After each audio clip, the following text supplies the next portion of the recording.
So OBS did an Every, update. So now that you're when you're in the studio mode for OBS, each scene is individually audio controlled. So like when you switch scenes, all of a sudden your all your audio can come back on, or some of your audio is turned off, or you know what I mean. So like I unmuted my mic during the logo animation, and as soon as I went into the dual host, it which is the scene you're seeing here, uh, it my mic was still muted. So let's try this again. Good okay, evening, Shuffle Bus Nation. What is up? It's your boy Jesse back here with my good friend and co-host Neil. Neil, how are you, man? good, Good. good. We Excited for some Solforge tonight. yeah, we are getting closer to SBI time. Inside of a month now till the SBI. I'm very Only excited for that. only 3 weeks, I think. That's right. That's right. And we're we're gonna do the bus brawl tonight, and then possibly jump into Trey's first round of his tournament and do some commentary tonight. I think this is a more casual night on their tournament side, but it'll still be kind of fun to see what's going on over Yeah, there. So we we'll. did the one last week. It was pretty fun. They had dueling furious shardbacks. Oh, really? That's sweet. Yeah, so like you play it and activate just kills the whole board because they just ding each other back and forth until everything's dead.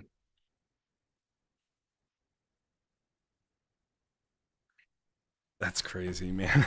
So they're just firing away, just keep firing and firing and firing off of that, or what? Yeah, yep. Because They create obviously multiple stacks of triggers. Yeah, the shardback deals 2 damage to the other shardback, and then that yeah. shardback triggers and deals 2 damage to the other shardback. I It goes love it. back and forth, and everything else is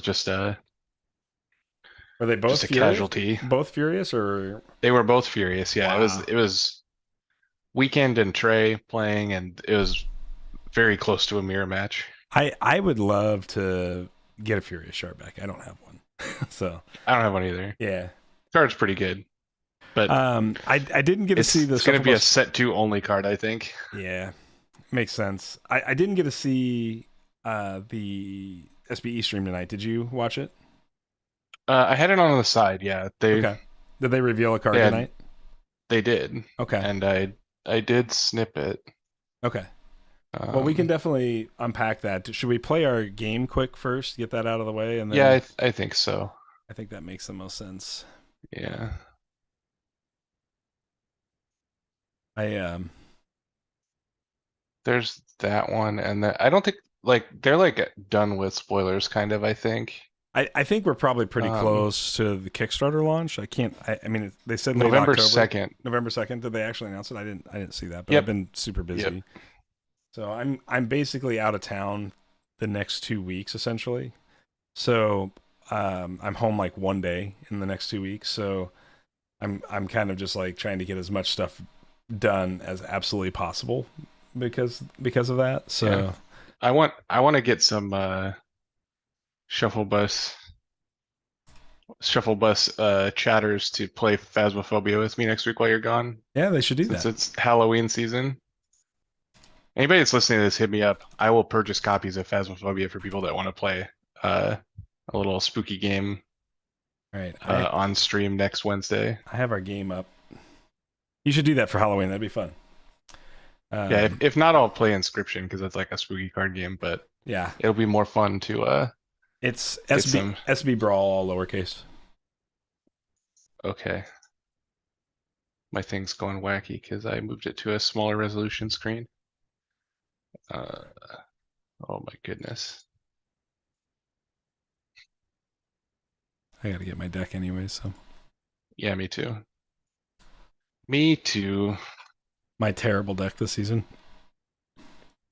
I didn't do very well either. I played against my third round opponent and beat him Exacxies with stealth creatures on cycle 4 turn 2. That's cool.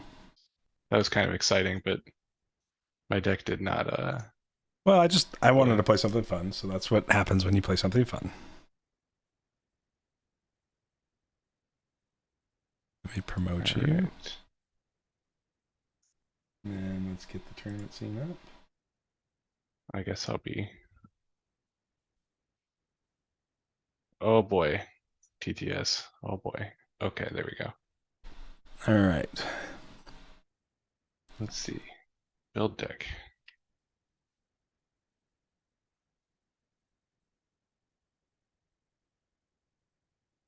Okay. Yeah, they had Nathis on the SB stream tonight. Oh, they did. Yep, it was good. Yeah.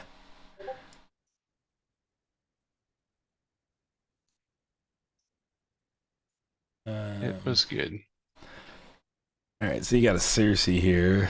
I haven't even looked at your Yep. deck list, dude. So I have no idea what you're playing. Well, it has a Drix in it and some Stitchers. Yeah. Well, a Stitcher.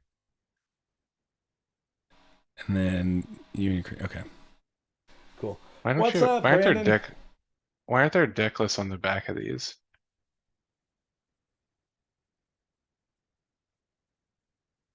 Onk says winning is Huh. fun or losing in spectacular fashion. I'll take either.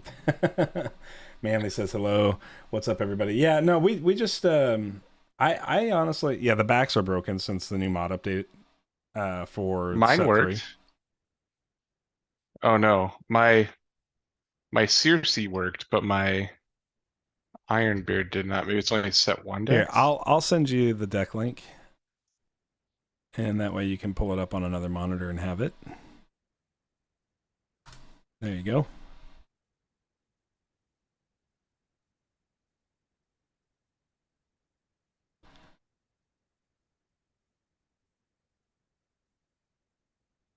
Oh yeah, this is. Wait, you only have one Wolfstar Djinn? Yeah, just the Betrayer. Thought you were gonna have two, but Nah, okay. nah, this is just Okay, I don't have a good green Jin yet. yeah, I'm looking for one, but so I just wanted to play with this Betrayer Jin for fun, for funsies. Start the game. Here we go. Good luck, Neil. bad luck to you. I want Uh, to win. yeah, Rusty saying that some backs are good, some aren't. It's hot or miss for the backs. I'm sure he means hit or miss, but Yeah. yeah, I agree.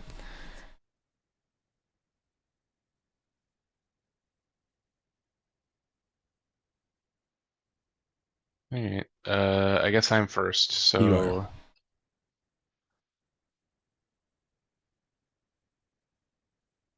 all these cards suck. I'm sorry. My deck is bad.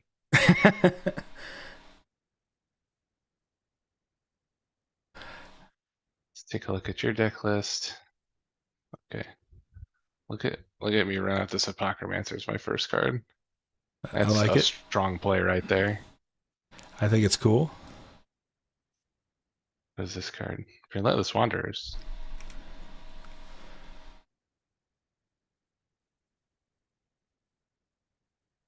Make a wisp. Back to you.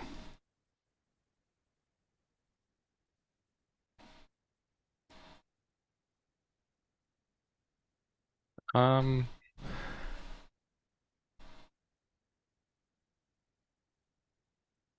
Yeah, it's a fight, oh, Mike.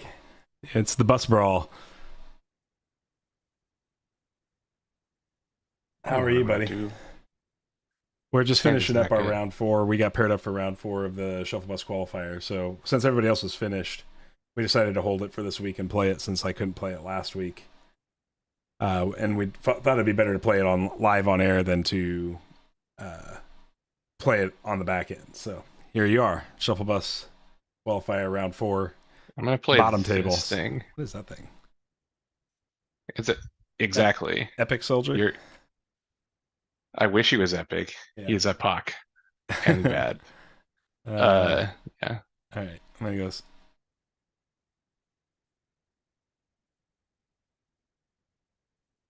Just kill this guy too. Is that what Yeah, and happens? level 1 it does. Level 2 it does not. Okay. All right. You take 10. 10. Yep.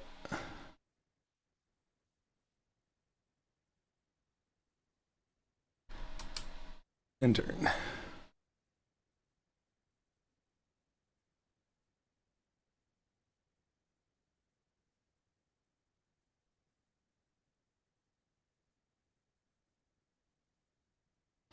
Let's go Leyline Vermin on the Apocamancer. Okay. He is turned off. He is. Um,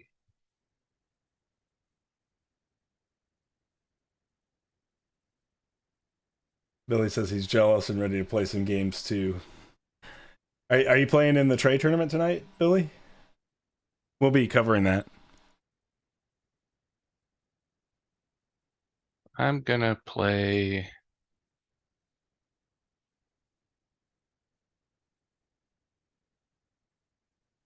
a Necrovive. I gotta kill a creature. Yeah, you pick. Okay. Your turn. 4/4. Make Wisp, okay. Yep.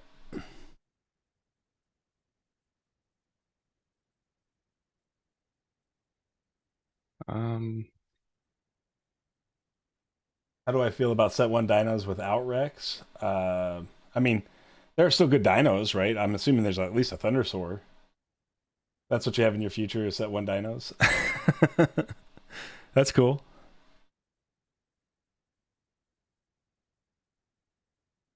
I'll play Drix and make Dixie a boy. Gizmo to block your Wisp. Okay, sounds good. So this guy dies. That's on the batch. I'm This guy gonna take trades. 3. Yep. And then I get an upgraded card. We are going to upgrade the Dreadbolt. Okay.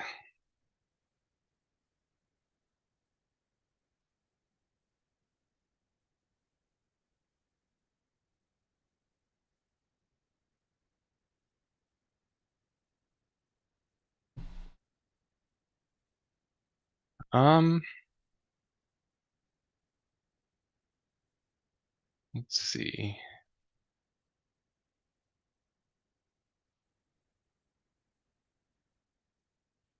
Yeah, you got to have Thundersaur. I mean, I like Scorchmane Dragon too, but I don't know how good it is. I just like the card. I think it's cool. It's cool design. Yeah, it's a fine card. I'm gonna play a Frankenbomb. Okay. This is when he dies. Yep. Go Okay. ahead. It's like Slay, play a mindless. That's Vine Lash, Oakfather Kildrix. That was literally the only card in your deck that could kill it. This is some BS. I guess it was wrong not to make a. I'm gonna before you kill this Wanderer somehow. I'm gonna make a Wisp. Alright. I'm gonna play an Aegis Wings on my guy. Okay. I'm gonna go Summoning Council. Yep, I'm gonna lose.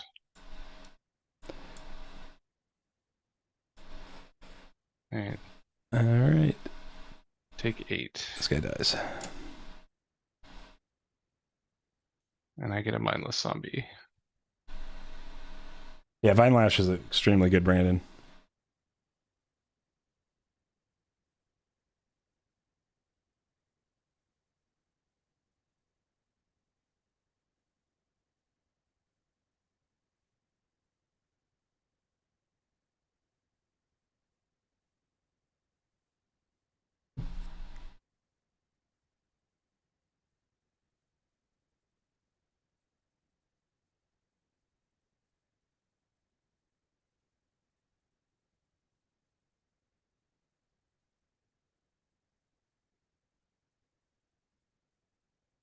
So Wolfstar Jin.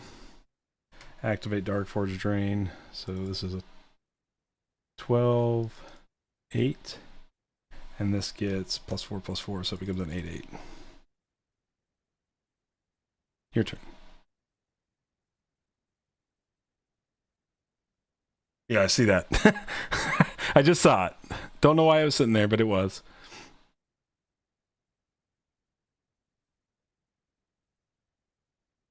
So that would have been an extra spell, Neil. Sorry. So this is a 14/6. What happened? The Summoning Council wasn't in my. It was sitting on my board still. It didn't get over to my Vanish pile. Yeah, okay. I'm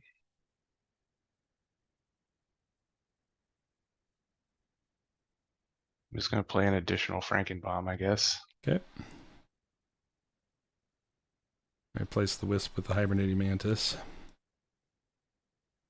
Activate Dark Forge Drain. So this goes up another this 6. game's close. And then this goes up to 12/12. Okay. I'm gonna neck revive you for free. Okay.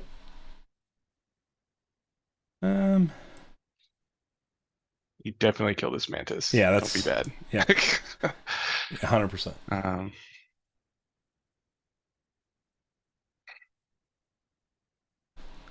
I don't know.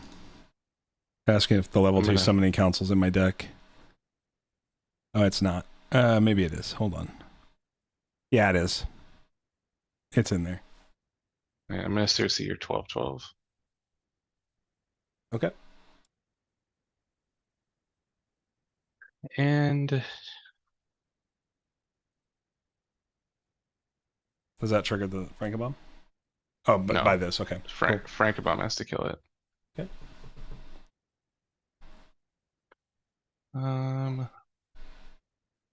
It's definitely bad of me not to neck revive first and let you pick a whips, and I could pick where Frankenbaum goes. That was bad. Not that it matters because I'm just gonna Dark Forge drained out, but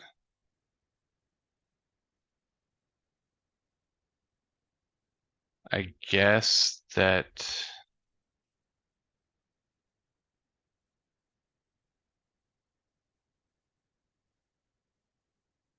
I will play Rallying Allomancer with no value. Okay. Well, some value, right?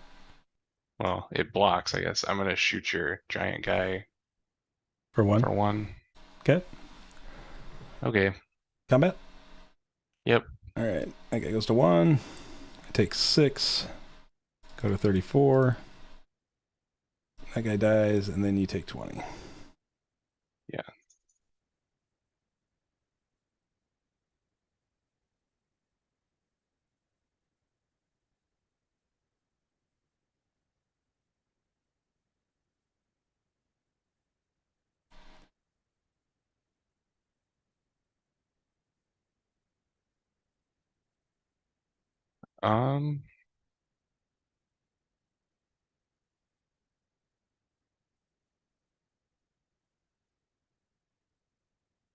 I guess I'll play a Pocromancer. Okay. All you. Ready to get Dreadbolted out of the game? Wish I had it. It was in my last hand. Okay. Back to you.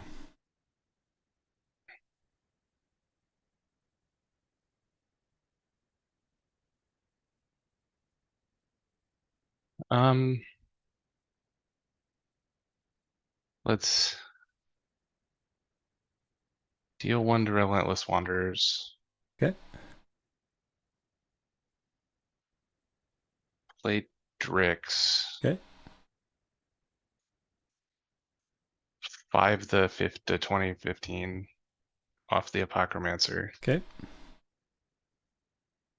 And then I'll make a Gizmo here and 5 it again. Okay. This Gizmo is actually a 4/4 from the Drix. Sounds good. All right. Let's do Shroud Thorn Splicer. Okay. And go combat. Yep. All right. This guy deals 4, takes 2, kills that. Yep. 1. I have a mindless on the Takes 6.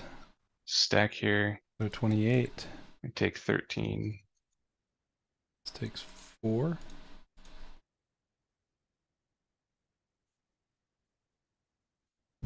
I make a mindless. I will put here. Okay.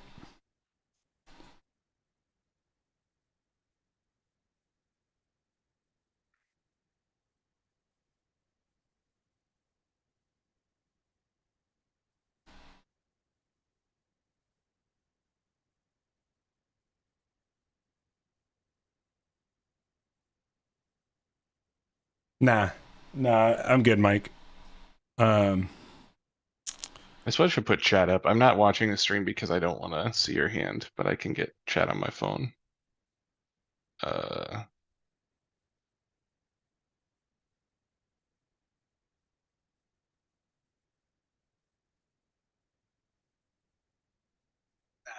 make oh, but I got sound on my phone.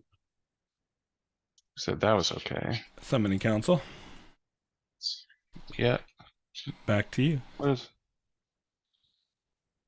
I'm gonna use the Wanderers just in case you got a plan to kill it. Okay.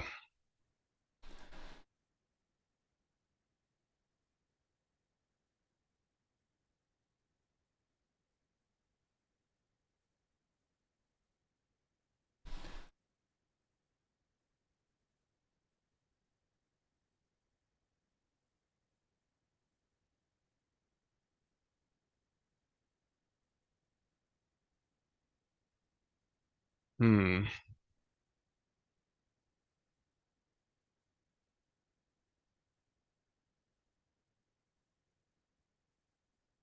I guess make a gizmo. Okay.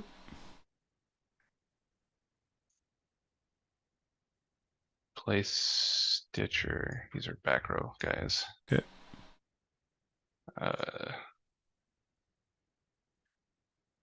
Search.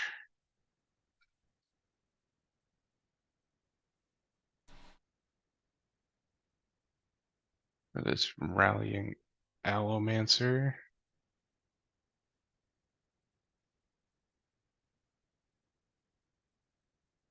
Don't want it here, don't want it there. I guess over the gizmo. Okay. Alright, so Drix trigger, Okay. gizmo trigger, Yep. rallying trigger.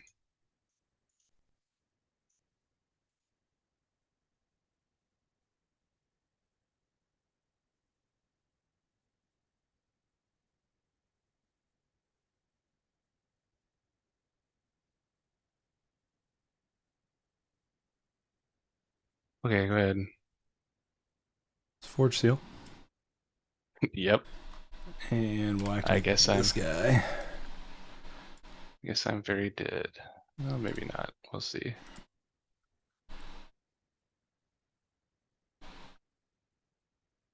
Yeah, I guess I got greedy. I should put it here. Plus Over 10, the plus mindless. 10. I think we got to go here.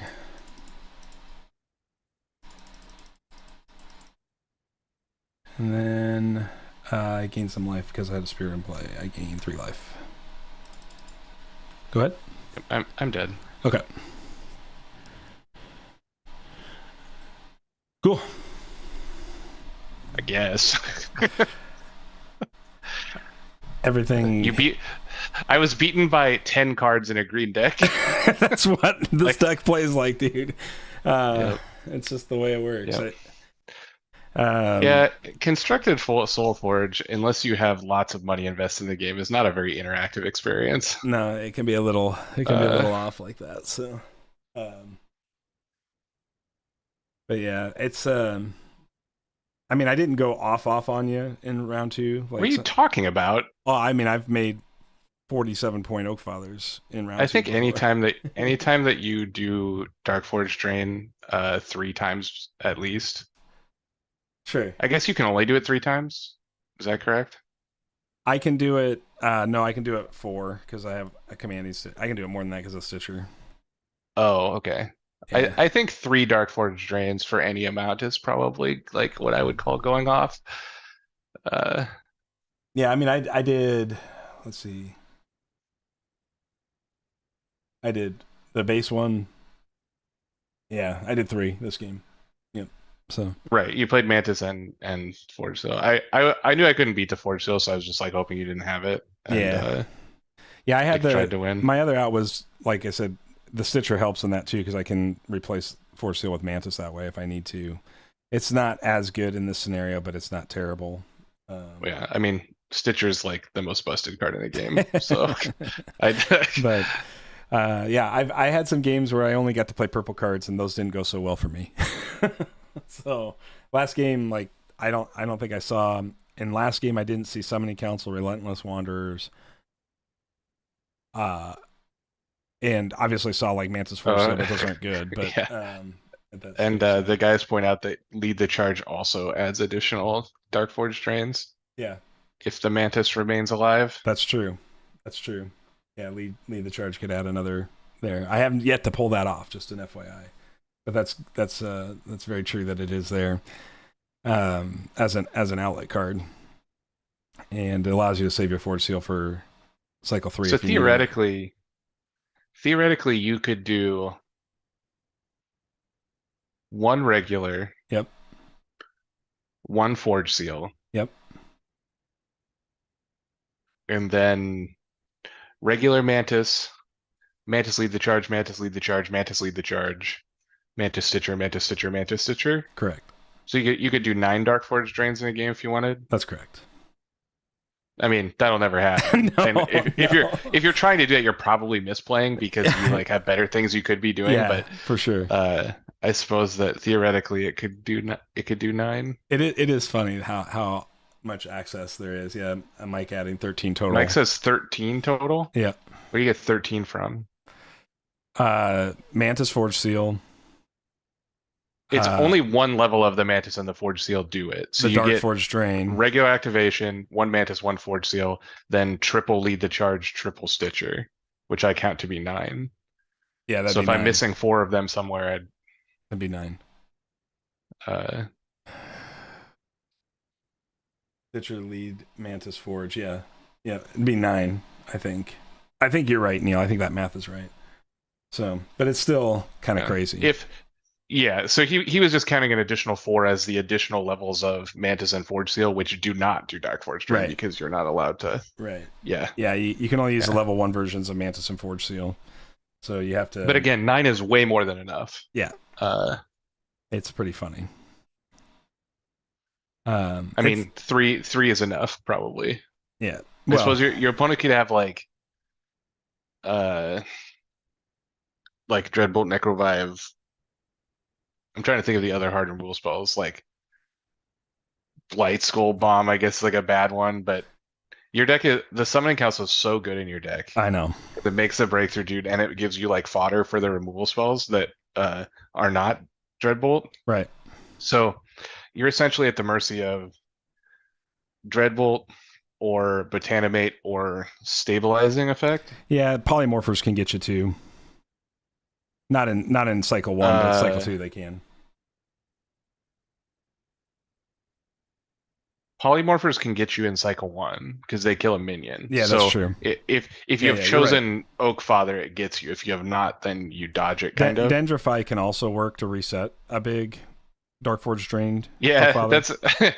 I guess there's some things, but it's just like we're really in the weeds trying to name them of like actually playable cards.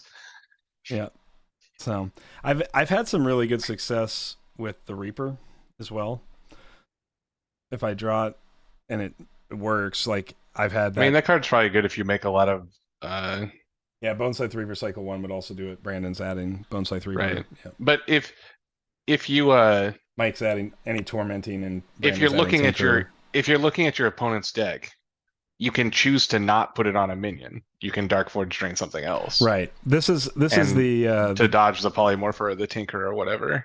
Obviously, this is the half I played for Gen Con Story, but I didn't play the purple half that I played at the Gen Con Story event, which has the Camouflage Drake, which is my out for those decks that have real answers to the minions. I remember talking to you about that. I thought that the Camouflage Drake was actually like super good for you. Yeah, which is weird because it's like not that powerful of a card. But it's very good when you Dark Forge drain it.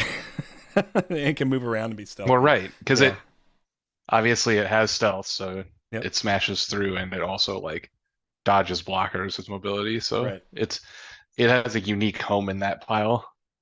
Yeah, it's I've really had a lot of fun playing this deck. Yeah, Drake and Batterhide are very good.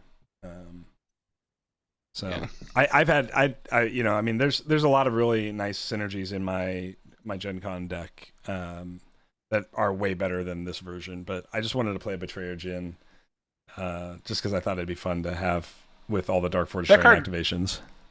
That card's fine. Like I don't have a problem with Wolfstar Jin. Yeah, I think what It's makes it cool that it's a betrayer.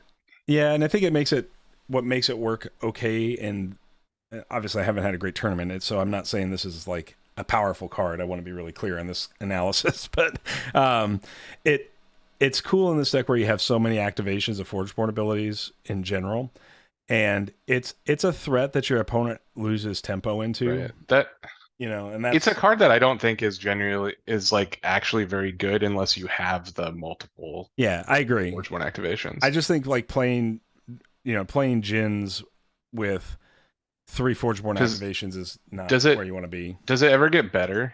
Like Um, what's the difference between the level 1 and level 2? so the level 2 version of it is +5/+5, and it's a 5/5 instead of a 4/4. So So instead of an 8/8, it's a 10/10 is what the yeah, deal and then is. it goes to at a 6/6, it doubles its attack and health every time you use an ability. So you go 12/12, Oh, then that's 24/24, and then obviously that's neat, 48, I 48. guess. So it can be a real threat at cycle 3, but I mean, it's not a. There's no way to give it breakthrough.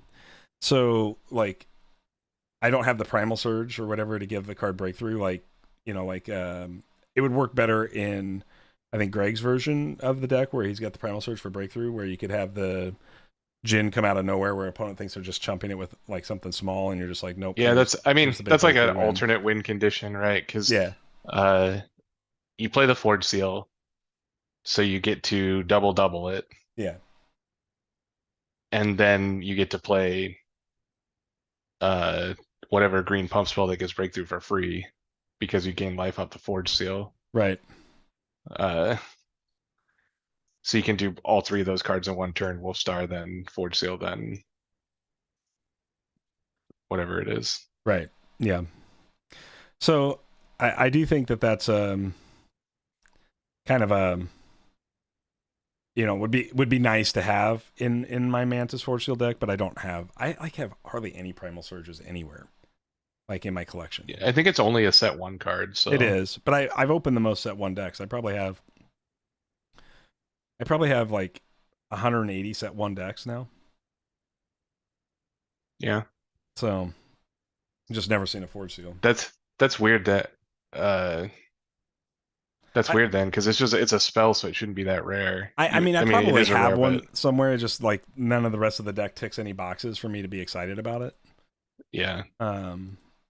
So I just don't. I haven't paid attention to it. All right, you went first, right? I just want to report and finalize the. I think that's probably true. I'm not sure. I don't know what that really matters, anyways. I definitely went last. By that I mean I got killed. All right.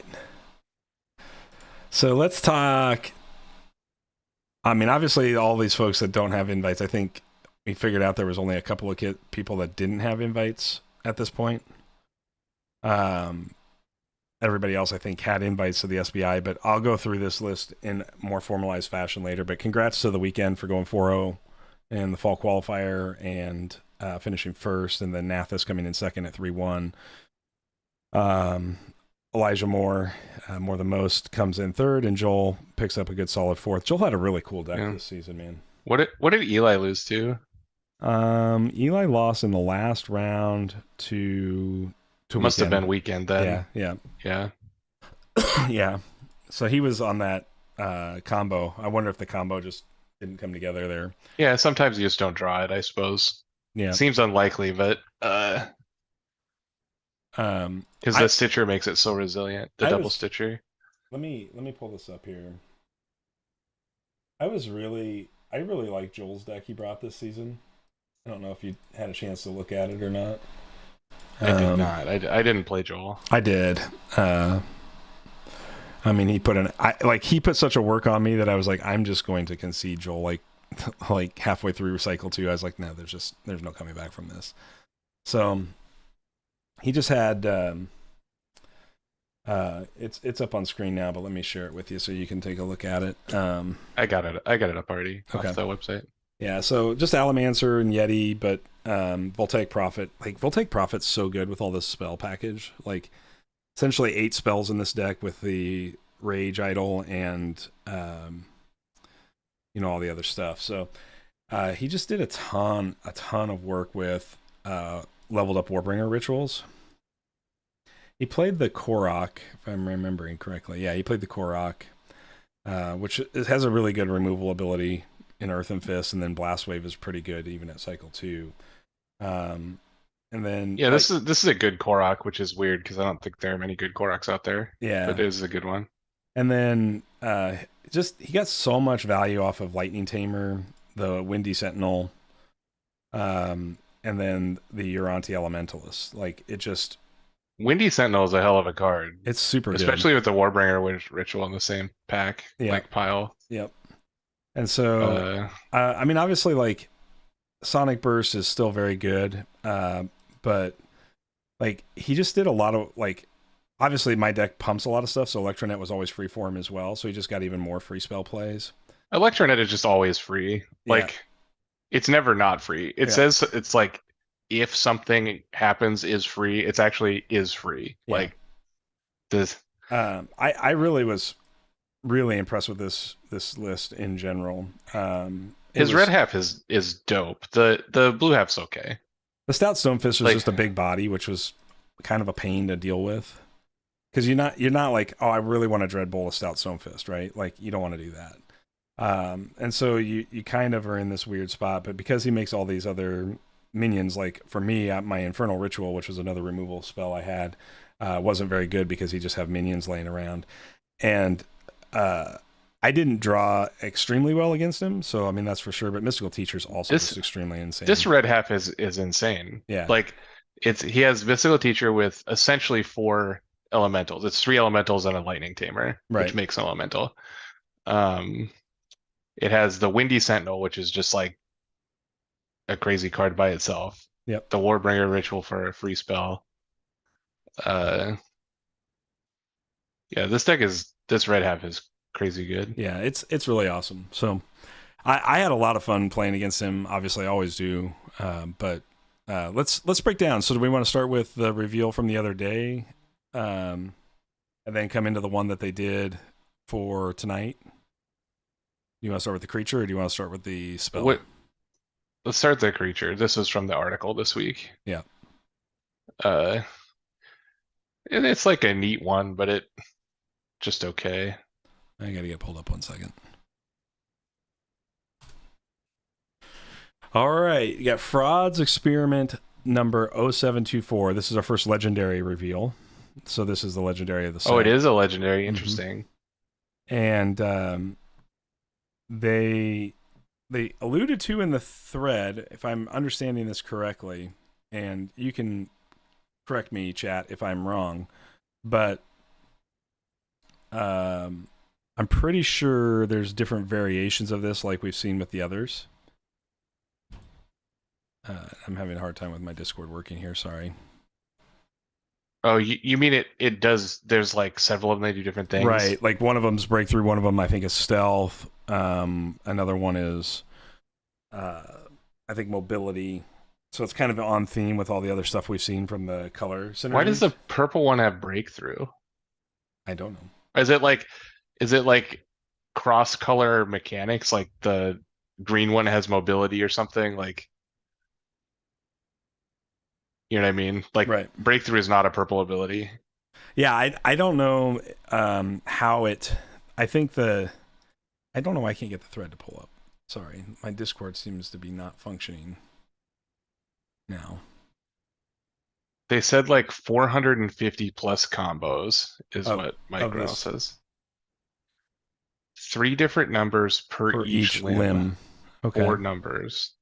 Oh, okay. 0724 tells you the limbs. Okay. So this thing's pretty wild. So it must be so 0724 is like interesting. I don't know. So like I guess then this preview is kind of like meaningless because we don't know what the modes are. Do they have to list the modes somewhere? Well, honestly, like one of the things I've really liked about up to this point, the legendary design was that at least it was limited. I mean, they're kind of hard to find in the first place, right? And secondly, like they're there was always just 4. So if you were trying to collect them, you could kind of go down that road, and you could essentially get yourself to a place where you eventually had all of them, right? And obviously there's betrayers and some of that stuff that are like the super collectible versions. I'm just saying, like, 450 of these, like this card. Uh, I mean, here's my concern. Like, we talked about this with Flesh and Blood, and it's not as big a deal in Solforge, to be clear. But like in Flesh and Blood, they have like they have fables, and the second those fables make it into competitive play, they can become a limiter for people because there's just not enough of them in circulation for everyone to have one, right? And well, so that won't happen with this card. no, I agree, but Like it could be competitively playable. There just won't. It'll be like Eli's Mystical Stitcher or whatever, where right, there's only 3 that exist of the one that you want. So nobody. It's not like it's a thing that you need to have to go to a tournament because just nobody has it. That'll be what it's like. right. I mean, and that's what I mean. Ultimately, that's kind of what happens to a certain degree of Flesh and Blood. Only the top tier of top tier players have the fables because they're thousands of dollars, and they're so rare that they're just not in circulation on the market for anybody to even pick one up, right? So I would imagine even amongst Flesh and Blood teams, they probably have players on their teams that don't have access to them. Like, that's how difficult they are to find. So we'll see. I mean, like, it's a scary space when you talk about competitive play, because I'm not saying this version is something to be scared of. I want to be really clear about that. I think this looks like a good creature. It's a little understated. Yeah, it's just like a fine guy. Yeah, but it's got some nice abilities. And And obviously, it's statted just fine too. 5/5 level 1 is fine. yeah, Like, no. With deal 2 damage to gain 2 health is fine. I'm just more referring to the as you get into cycle 2 and cycle 3, they're a little underwhelming in comparison. Not all the way, but a little bit. The thing is more about accessibility if it becomes critical. But I will say this, like, we talked a lot about, like, wanting to see the forged creatures be more impactful, and obviously this is not forged creature per se, but it kind of works in that same vein. So if I'm I was kinda a cool with Magic that. player and they printed this card in a set of Magic cards, I get pissed off. Yeah, But this is the embodiment of Solforge, sure, right? Like this is what we spent so much time talking about a couple weeks ago or a month ago or whatever, where like you want the decks to look unique, and this is the kind of thing that does that because this is essentially just like an Uber Forge creature. right. So will there be a deck that has an insane one in it? Maybe. Will that deck be good? Who knows? Like, but because you don't get to build decks, it doesn't matter if there's chase rares or not. Like, it just doesn't matter. He has figured out that I work downstairs now, and I forgot to lock the door. Can you say hi to everybody? Hi. Wave up here. Hi. Hi, Jack.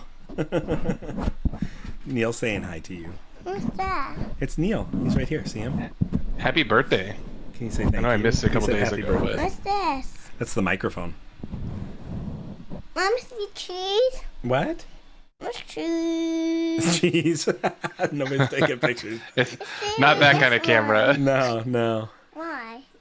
Cause. Okay. Dad's got to go back to his show. I'll be up in just a little bit, okay? Thank you. Love you.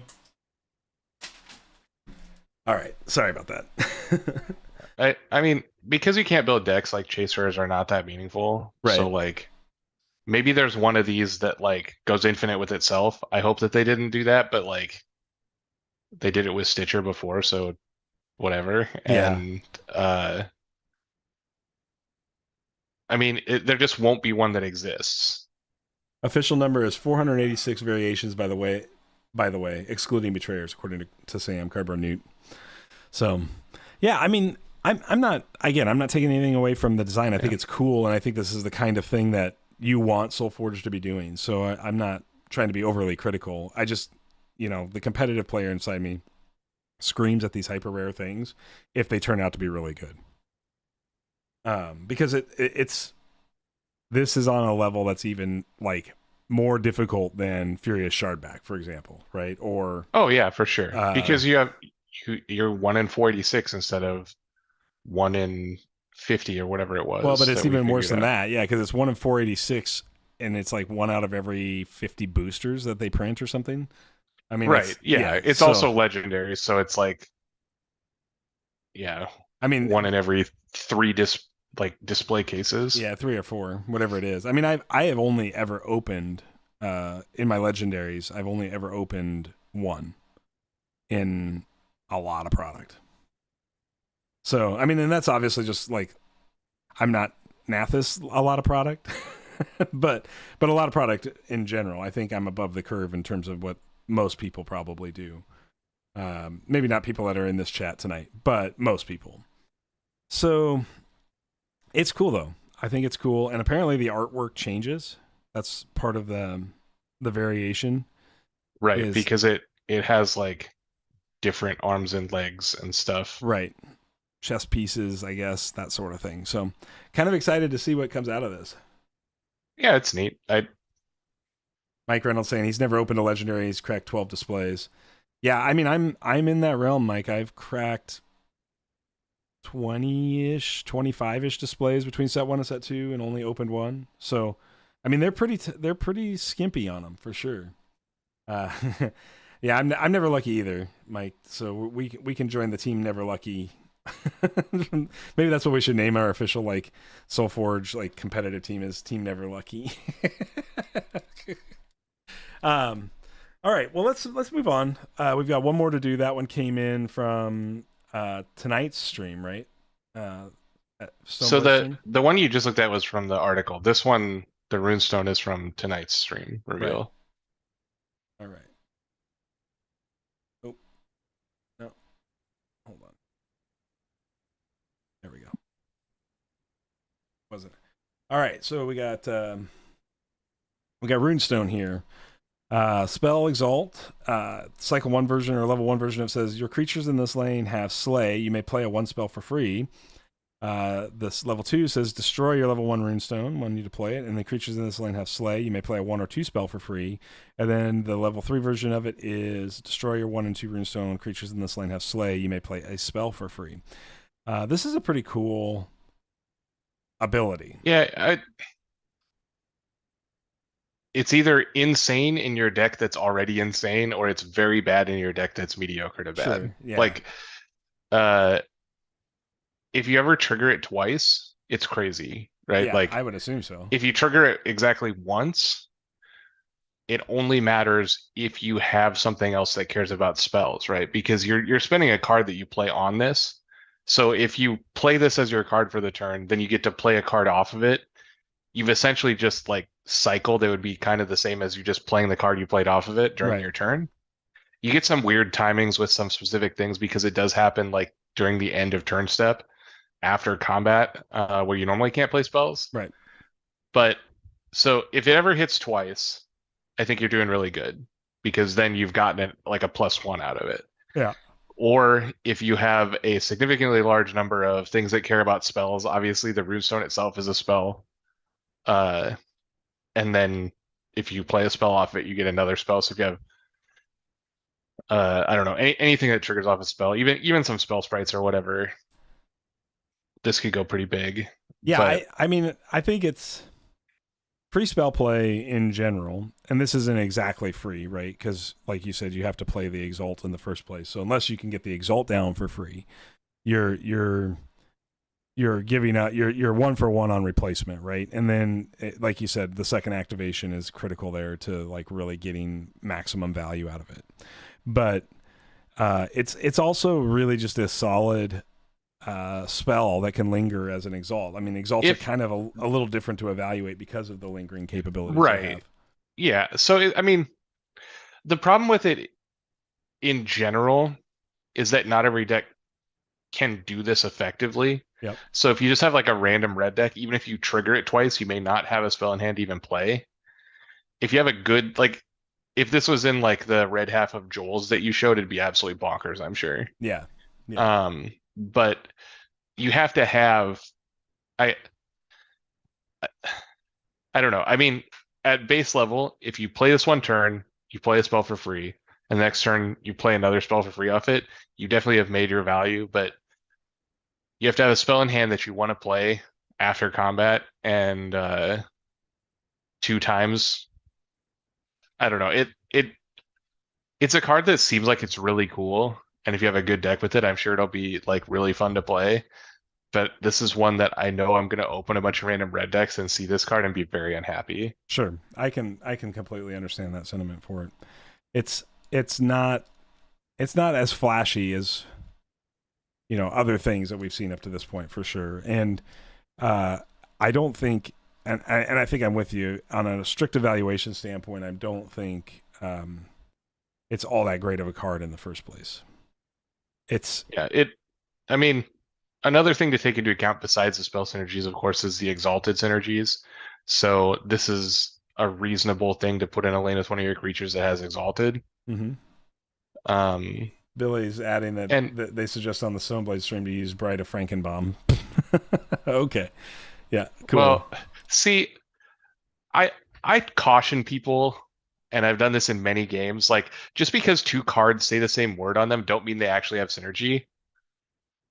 Like, yes, they do the same thing, but doubling up on this ability is actually not that good, because how many times are you going to go to your end step with 3 cards remaining in your hand for the turn after having played 2, and 2 of them are going to be spells that you want to play? Like, I guess if you do that, welcome to Value Town, but like, this card is actually better with less creatures and more spells than it is with Bride of Frankenbaum, I think. Yeah, I agree. I don't look at these two side by side and say, boy, that's what I want to be doing with my turn, is playing a... Yeah, I mean, they definitely say the same words on them, right? Like, but that's like, a lot of people go into games, and I'm not accusing you of this, Rusty, because I know you're like a good, smart player, but a lot of people go in and they'll like, I'm going to build a magic deck, and I'm going to build a first strike deck. So they just like put all the cards that have first strike in there. It doesn't do anything. Like, you want cards that synergize with each other, not cards that do the same thing. Like, some redundancy is okay, but the majority of the time, like, especially an effect like this, like, you really just have to make sure that you have spells in hand for this to work, because if not, you're just throwing cards away. That's an interesting conversation we could probably unpack somewhere down the road. We're running out of time here before we meet up with Trey's tournament, but redundancy in Solforge is important, but I wonder how deep in the redundancy you need to go. Like, is 2 cards, because of the way the draw works, is that deep enough to be consistent enough across a wide swath of games? I don't understand the question. Well, so let's say you played Bride of Frankenbaum and Runestone, not so you could play them together, right? Like, the intent is not to play them together, but to have this. Let's say you just care about this Slay ability. I'm just making a hypothetical argument here, okay? I'm not talking actuals, but hypothetically, say, you know what? I want Slay and I want free spell plays for my Slay, so I want a deck that has Runestone. I want a deck that has Bride of Frankenbaum. If that creates a redundancy in what you're shooting for in your deck construction or in your deck strategy. So, is 2 cards deep enough in the redundancy? Like if we were playing Magic, so that's kind of like, we'd probably commit like 12 cards to the redundancy, right? Like 3. Like, I mean, you can't just make that statement. It depends on what you're talking about, sure, right? Like, so in this case, if you're talking about Bride of Frankenbaum and Runestone, so let's think of a reason why we put those cards in the deck together. So my red half is spell heavy with creatures that have big power, so that they get the Slay, right? So then my purple half doesn't necessarily have to have creatures that slay, but it does have to be spell heavy still, because you're going to get to a time when you have both these cards in play and you want it, like, you need to make sure that you have spells to play off them or you're not getting your value, right? Sure. So I'm not saying you can't play them in the deck together, but I would not say, oh, this deck has a Runestone, oh, this deck has a Bride of Frankenbaum in it, I should play them together. What I would say is, oh, this deck has a lot of spells, so it's good with this Runestone, or oh, this deck has a lot of spells, so it's good with this Bride of Frankenbaum. No, I understand. Like, and it essentially has nothing to like the two cards that do the same thing essentially have nothing to do with each other. Now, when you're talking about redundancy and some effects, yeah, you want redundancy and some effects. So think about your deck that you played on stream a minute ago. Your deck's primary win condition plan is Darkforge Drain. Right. So you play a deck that has Mantis and Forge Seal, so you have redundant copies of that effect. Correct. Well, that's different than this because we know Darkforge Drain is an extremely resilient and reliable plan. Right. And having those cards in your deck that I just mentioned is just a good thing to have. So you're not losing out on value elsewhere playing these cards. Sure.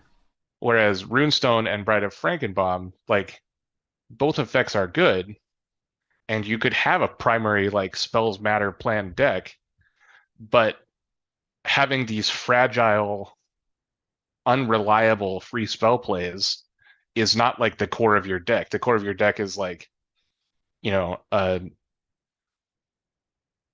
a DH or something that is a reliable like spells matter payoff. Sure. Yeah, yeah. So you want the redundancy in the things that like are either very unique and hard to get redundancy for, which Darkforge Drain is, and you also want them for the things that you know are gonna like be your plan A.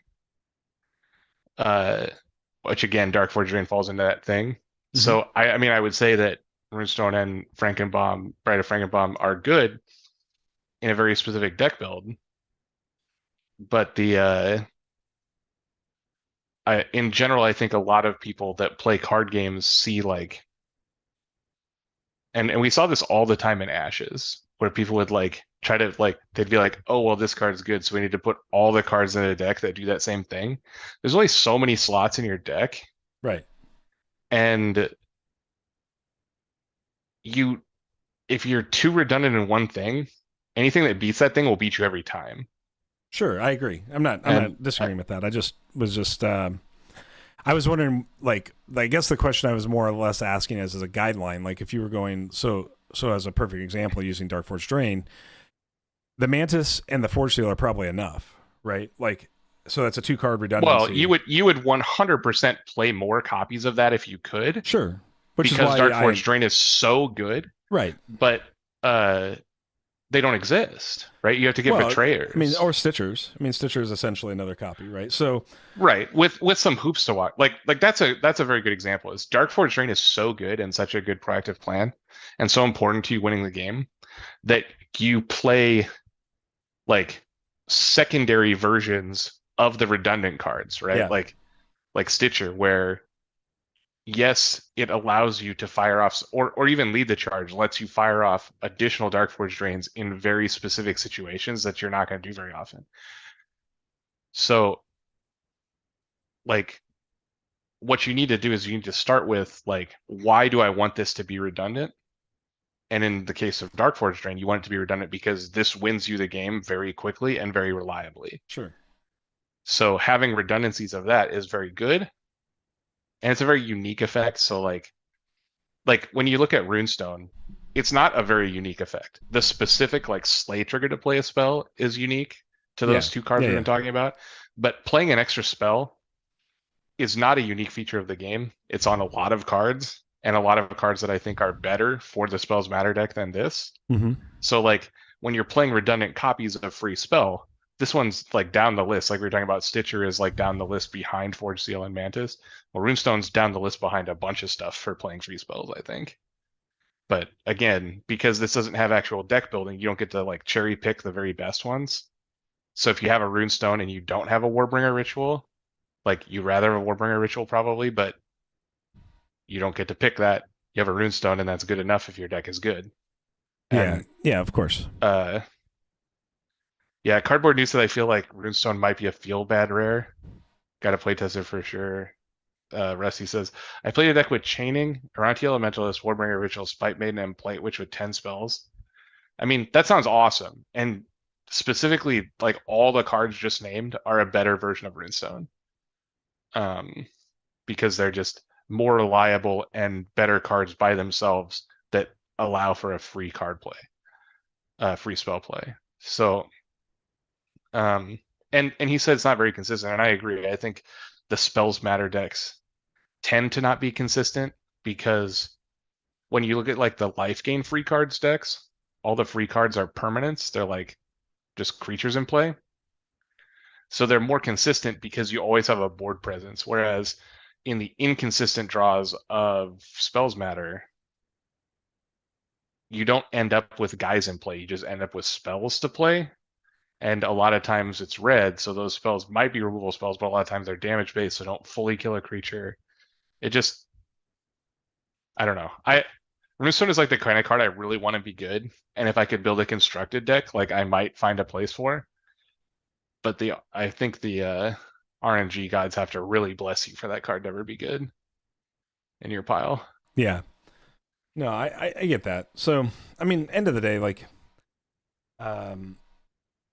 this is not a card like we talked about where, I mean, all that summed up in the TLDR. If you got it this far is, we don't think this card is probably extremely good, but it might have some corner cases where it's playable, and it might be really good in sealed. Like at the end of the day, this might be the kind of thing where gaining access to any free spell play in sealed is a benefit, right? Like, and combat can be, a lot of combat can be double activations, right? So, but I do think in a set that has a lot of upgrade synergy, this ability is going to feel a little worse because you're going to probably be down to 1 or 2 cards in some cases if you've got an upgrade card in your hand deck. Well, the red cards specifically in this set don't have a lot of upgrade things. Right, but the greens do. Which I was surprised about. Early on in the spoilers, I made the assumption that red was gonna get like discard a spell in your hand and upgrade it in a similar fashion how green got discard a creature and upgrade it abilities. They apparently did not. No. Unless there's more spoilers we haven't seen, and but I feel like they would have shown them off by now. I don't have a game. Do you have a game? I don't have pairings. I don't know. If pairings are not up, then like I was just discording Trey last week when I did it, and I just said, "Hey, when pairings go up, let me know, and I'll pick a game to watch."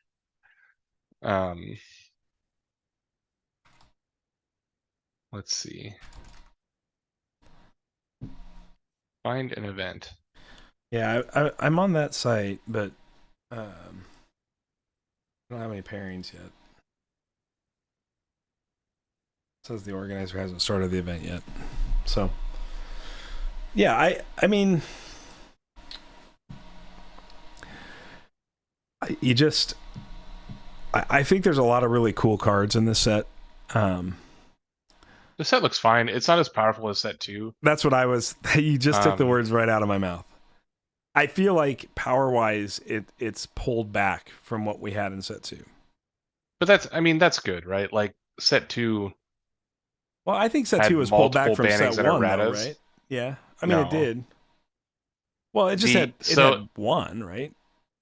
Just the. It had Mad Lab and it had. Oh yeah, I forgot about Mad Lab. Rumble Boy. Yeah. So, and the cards in general, like, so the power level of individual cards in set 2 is much higher than set 1, I think. The power level of decks, or at least the consistency of decks, is higher in set 1 because of how they calculated the synergies in the algorithm. So you were more likely to, at least early on, get and at a casual level as well, with a small collection level, you're much more likely to have a playable synergistic deck from set 1 than you are from set 2. But especially now, in the state of the game where we're at now, where set 2 has been circulated for a while, the set 2 decks are just bonkers, like, because the card quality is so high. So it looks like we can't jump into Puffin Man's game or Vambi's game because they're limited to 2-player count and 3-player count. Yeah, I told him last week if there were people that didn't want to be on the stream that I would not, I want them to consent to be table on 1 stream. Is Trey and Matt Leon. Oh, well, they both made a game. but we can watch that game when they decide which one they're going to.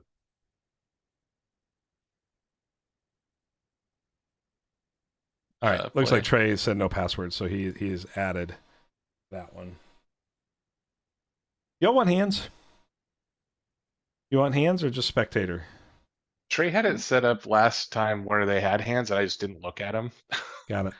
But that was I mostly actually don't because have of the like how I had the option. camera position. I But don't. I mean, I personally like the no hands, but it's up to. I've been asking chat also like what they want because this game's a little different than normal games, where in normal games we can speculate on play lines from no hands because you know the deck list and you know like what kind of card they'd be saving for what kind of situation, and that just doesn't happen in Solforge. Since you're just dealt a random 5 every turn. So we got So I don't know which is better. we got ML Bambi on the top of the screen, and we got Trey on the bottom. Did you get in, Neil? Which game is it? It's 1 of 10, no password for Trey. Okay. All right. And looks like we do have a Sunder here. And a Nova. Interesting cards that I see. Soothing Featherfang looks pretty cool. Hibernating Reveler is probably okay. So Trey's got, or Bambi's got a Disintegrate for his only spell on the red side with an Ator. Obviously, that gives him a spell. And then you've got a bunch of other stuff here. Oh, he's got Spirit Golem Conclave. It's just not showing up. Okay. And Thundercrash. Yeah, Field. the Exalts are not highlighted as spells. Looks like we're getting a Steel Rosetta with the Tinker and an Enhance at cycle 3 and then a Repurpose at cycle 4. We got a Betrayer Burnout in this with a Drix, Scythian Experimentation, Palladium Simulacrum, Voltaic Prophet. So it looks like this is just like a red-blue spells deck from Bambi. Trey's got the red-green. Looks like kind of a creature's life gain spell combo deck here. I don't know. I can't really tell what Trey's deck is doing. We'll have to watch and see. It does have a Furious Invocus in it.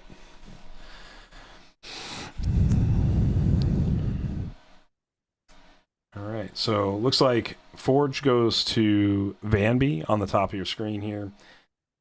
He's holding a Prophet, a Drix, or Stormling, a Ice Crusher, and a Mystical Teacher. Teacher looking pretty good with the Stormling, but obviously I think you want to try to play Drix as your second card here, so he's just going to go Teacher. So do we know what the theme for this week was? Because this is one of the themed ones. They just did unranked decks today. Okay. So Mangasaur just eating the Teacher right away. For Trey. This should set up Drix into Magus. Magus is going to eat the Gizmo. And he's going to catch and kill the Drix. Oh, no, the Magus doesn't kill the Gizmo, because it does get the Drix. Okay.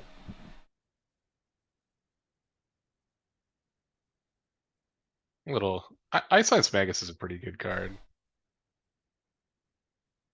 Yeah, I really like Iceland Magus. It's not like an insane card or anything, but it's always pretty good. Also, this Gizmo token that's just like drinking a point of beer. I don't know about that. Well, it's the fifth cycle like, pub, that's why it's that way. Yeah. Magus just immediately eating that Gizmo, as it should. Right. Into refreshing Rex here. So you got it's just a 4/5 Rex because he didn't replace anything. Right. But he's holding 2 dinosaurs in hand, a Shardplate Delver and a Pack Raptor. Both are pretty solid here. Pack Raptor will be pretty big here. Plus, it'll battle if it wants. The 5/4 Stampeding Sentinel um, is a pretty good start. No spells in the discard from Vanby. Yeah, he's so it's just gonna- leveling it up for later. Yep. So there goes the Delver. Got his Rex value. That doesn't Yep. always happen. Yeah, that's true. Trey is just up a million miles on board right now. Yeah, I have the deck list up finally. It took me a long time to do it, but let's see if he's got a. So he's got like a Spirit Conclave that could be like. Oh, I'm sorry, that's not the right one. Yeah, he doesn't really have anything that's gonna 2-for-1. 2-for-1 these like random small life creatures right now. That was kind of what. I was muted. So I guess I don't care.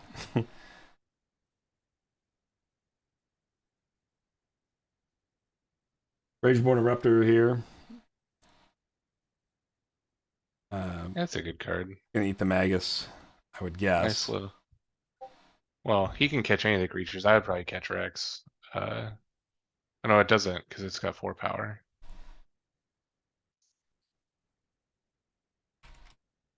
But Trey's gonna be off Forge, so like maybe he kills the Rex before he gets another Rex off. I don't know how many dinosaurs there are in the deck too, so like maybe you just don't even worry about it. He has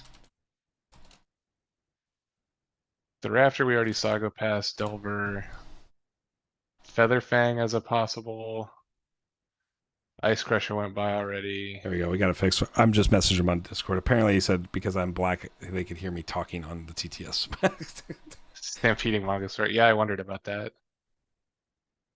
So he's got like 3 other dinosaurs he could play, and any of them are going to be pretty good.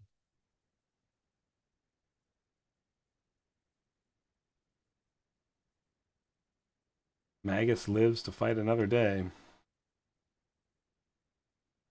Yeah, I mean, Magus is not the biggest stud here. I don't think it is like a fine card. The Arrogant Ice Crusher, is it big enough to survive? No. I don't know. I can't see hands because I'm gray. Yeah. But well, we got a digitize I mean, from Bambi. Is this a digitized God. play? I assume not. He's got I would want to play cards that are good. he's got suppressing, which is really awkward right now because all of Trey's creatures are above the suppressing. Suppressing is not very good against Trey's deck in general. So he's going to go with an Aetherforge Oracle, which makes sense. Yeah, it's a fine card. Still doesn't line up against any of the creatures. on And board, upgrade though. the Scythian Augmentation. Okay. See, I don't think it even matters that much if the Ice Crusher is big enough. In this case, he does get a free Gizmo out of the deal because the is just a tiny guy to fight. But when you have a board state like where you have 3 cards, your opponent has 1, you're probably fine just jamming dudes to trade with their dudes and just retaining like you're okay 1-for-1ing your opponent when you're already ahead. Yeah, it's really Bambi's kind of in a tough spot here. So here's the Suppressing Tactician. Yep, level it up. Maybe it'll matter later. It's a 5/4. Yeah.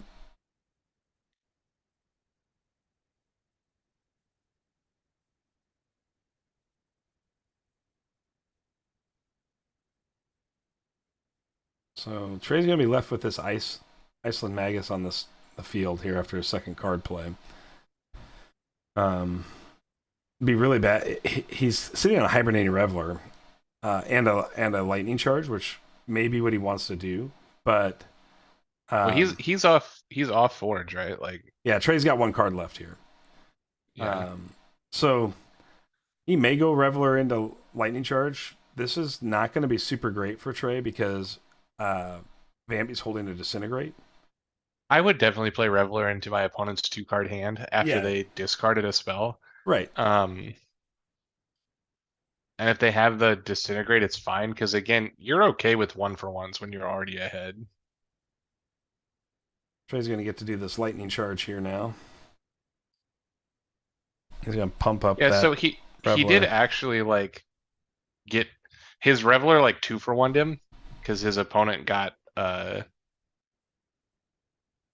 essentially it was like his opponent got a 1-for-0 and he got an 8-6. Right. But Trey's playing so aggressive right now that the 8 damage off Forge there is like probably worth a card.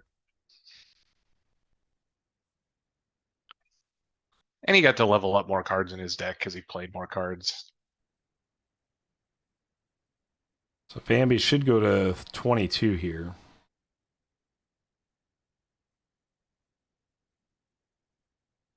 And the Rex will trade off with the Eruptor over there.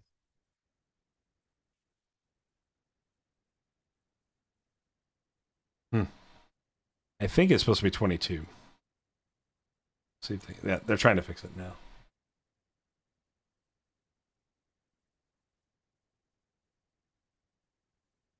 Yeah, the Rex and the Eruptor will trade.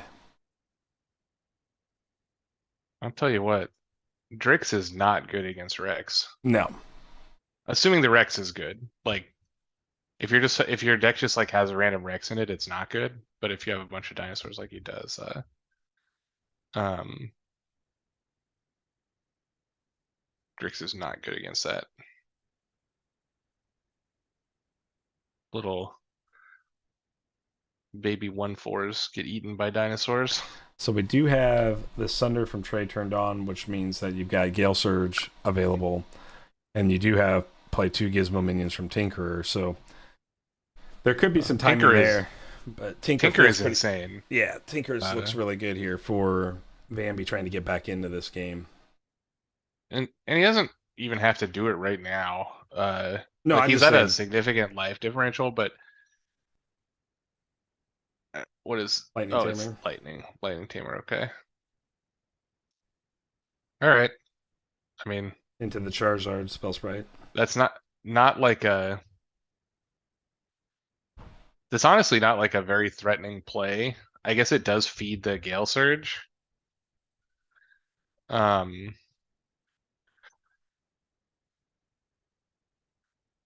Yeah.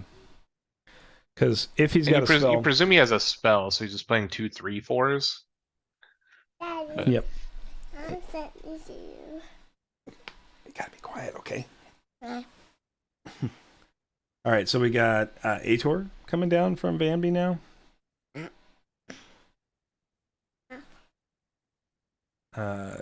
This is the Rage Idol, then comes out. Which one is this? The one that's like when a creature dies, it dings your opponent. Oh. I think so. Yeah, I've never played an Ator. No. Okay, so this is the one that Sorry. um Why playing this game? Why playing this game? Somebody else is playing it, buddy.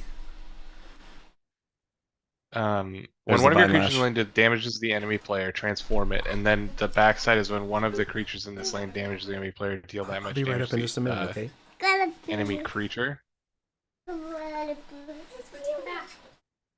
Yeah. So we do see the Vine Lash, which is what I suspected, and then you saw Bellsprite, and this will go into the Gale Surge here. Oh, he's gonna hold it back. I think now's the time to really pressure it. I mean, obviously, It's just like not very necessary right. because you know he's gonna tinker anyway. Like he kind of has to tinker this turn, so you don't want to run your Gale Surge into the tinker just to, like get chump blocked.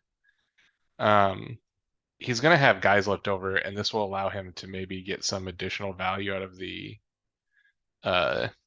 mobility off the So Gale Surge. Magus is gonna deal 1 to a creature. That's cute. The Slay will deal damage to Trey, which will flip the Cloud thing, Rift, I yeah. think. It will. I think. I'm not sure, actually. Yeah, it will. Well, so we know that when a It's changing this.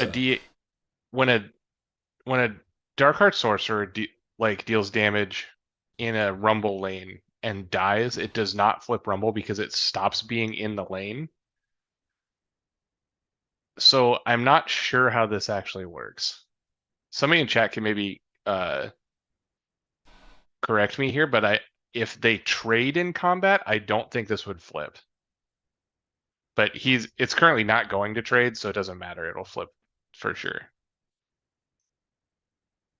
So, 8 more damage from Trey here. Reveler and Gizmo trading. Lightning Tamer getting blocked by the Magus. That should trigger the Slay, which should flip the Cloud Rift now into the Sky Conduit. So now Trey just kind of like has to be weary of this lane. Yep. Especially with Ice Lance in it, because this makes Ice Lance into like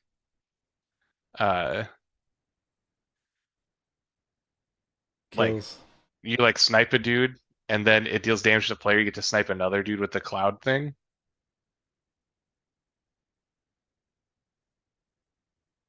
Yeah, so which is exactly what just happened. Yep. So you got a lot of value there out of that. Yeah, It does, the Sky Conduit is the thing that does the damage, so it can't like go infinite and just like slay a bunch of stuff. Right. But So I mean, first card from Van that was here. good value. We'll see what he decides to put down. He'd get a little bit of value. He is holding a suppressing tactician, so he might get a little value from suppressing, depending on what Trey plays. But he's going to go into the Stampeding Sentinel here, which Like he's honestly like still in a lot of trouble against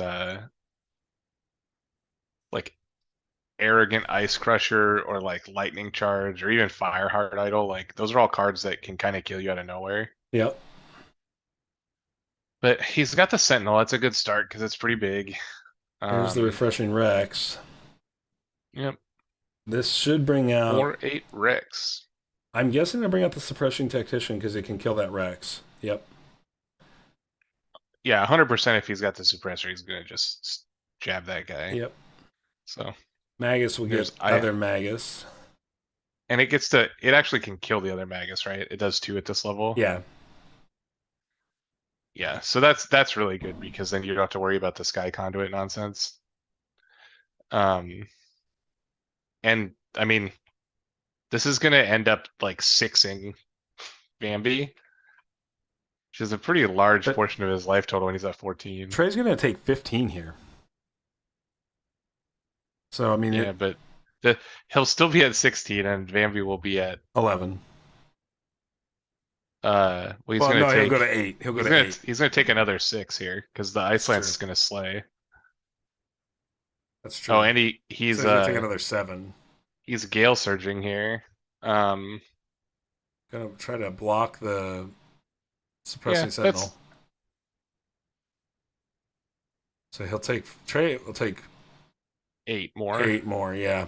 No, not Trey. Sorry, Bambi will take 8 total, and and Trey took 13. 13. Yep. With that trade. So, I mean, that was definitely a good turn for Bambi. Anytime you get a suppressing trigger, like it's bonkers, right? It's just like a crazy 2-for-1 because suppressing does not have like a big detriment to stats. Like the 8/6 is just like a fine guy. Mm-hmm. And he killed a level 2 card with it. So pretty good.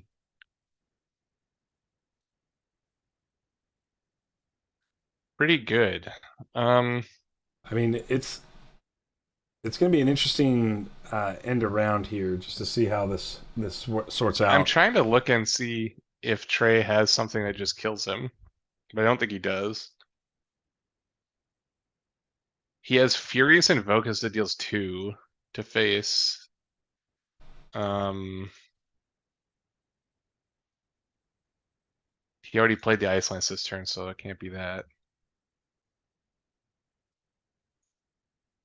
And Fireheart Idol, but he would have a hard time like triggering a Fireheart Idol this turn. So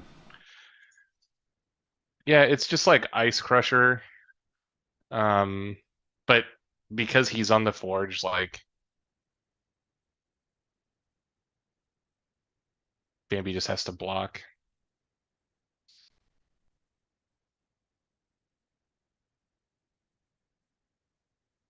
Soothing Featherfang Okay. here, giving Trey a little bit of life back. Not a high-powered start from Trey.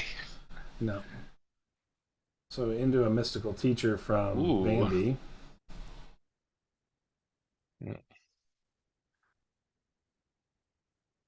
So this Yeah, could that's potentially open up quite good. game for Um, Bambi, just depending on Trey's next but play here. I mean I think Bambi is after the soothing Featherfang, I think Bambi was very favored to win. Because that is just not like the card you want to be playing in this position when your opponent's at 3. So that I would say indicates weakness in Trey's hand. Yeah, the teacher can't connect. Obviously, any cards that are played by Bambi, if they don't have aggressive, can't connect here. So, um, you know, Bambi could open Okay, it up, but right now does not have the actual path to victory, and does have to block this spell sprite because he'll lose if he well, doesn't. any elemental like kills any of Trey's creatures. True. Um, And he's not going to activate Shroud Thorn, just tanking damage here. So we will see an elemental play here now. Yep. Getting the Furious Stormling here.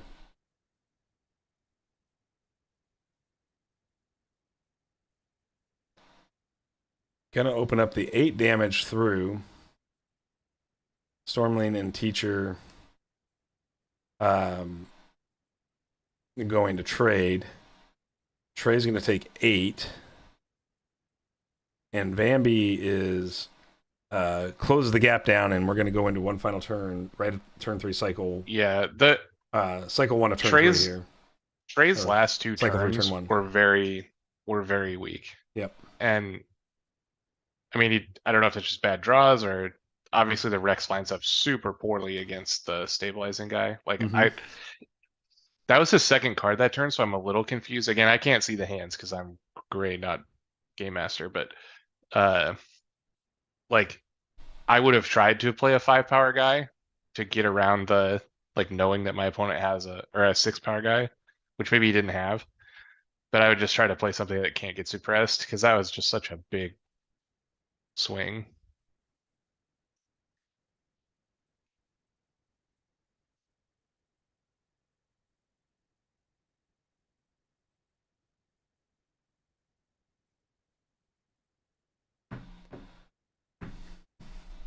So he's gonna do the enhance play here.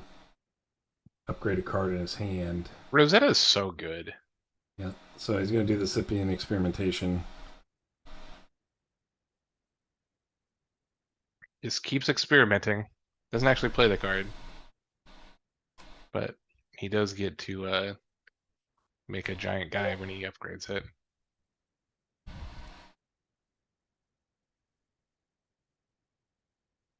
Trace texted me, he said he played the way he did in case he drew the level 3 Iceland Magus, he could immediately win the game. But he did not draw the level 3 Iceland Magus, so he's probably in trouble now. I mean, that is an out for sure. But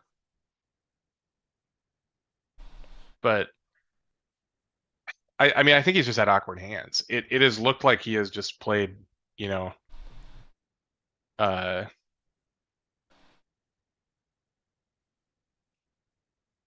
he's just like not played good cards in his deck, right? Like, yeah, I mean, I've definitely been watching the hands. I certainly think he's made the best decisions for the hands he was dealt. yeah, no doubt. I have all confidence in Trey making Yeah. the best plays he can. It just like this is what happens in some Solforge games where like, you know, mid to end of cycle 2 or turn 1 of cycle 3 or whatever, the game flip flops on its head because one player has, you know, played 2 level 2s in 2 turns and you've played 2 level 1s in 2 turns, or like a level 3 and a level 2 and you play a level 2 and a level 1 at the beginning of cycle 3, that kind of thing, where your card quality is just so much lower that you can't keep up. Right. And specifically the suppressing on the Rex there was just brutal, backbreaking. Making an 8/6 level 2 that kills a level 2 card, like, ugh. Yep.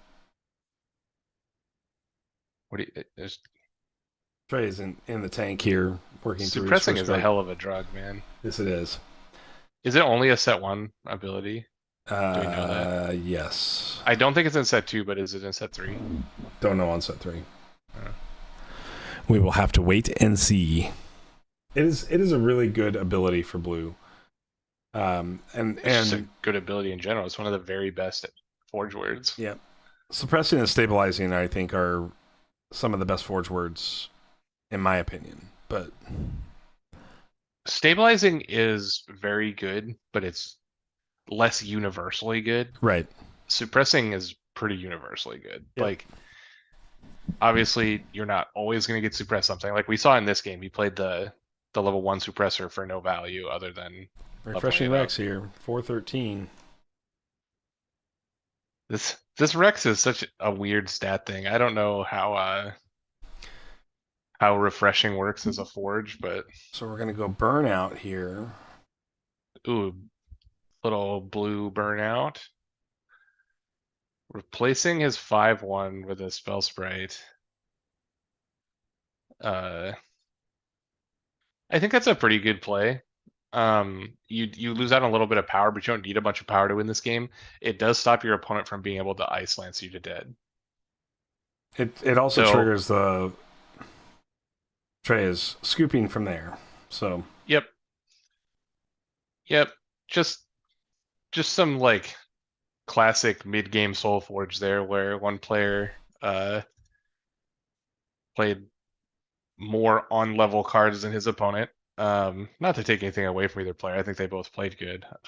right.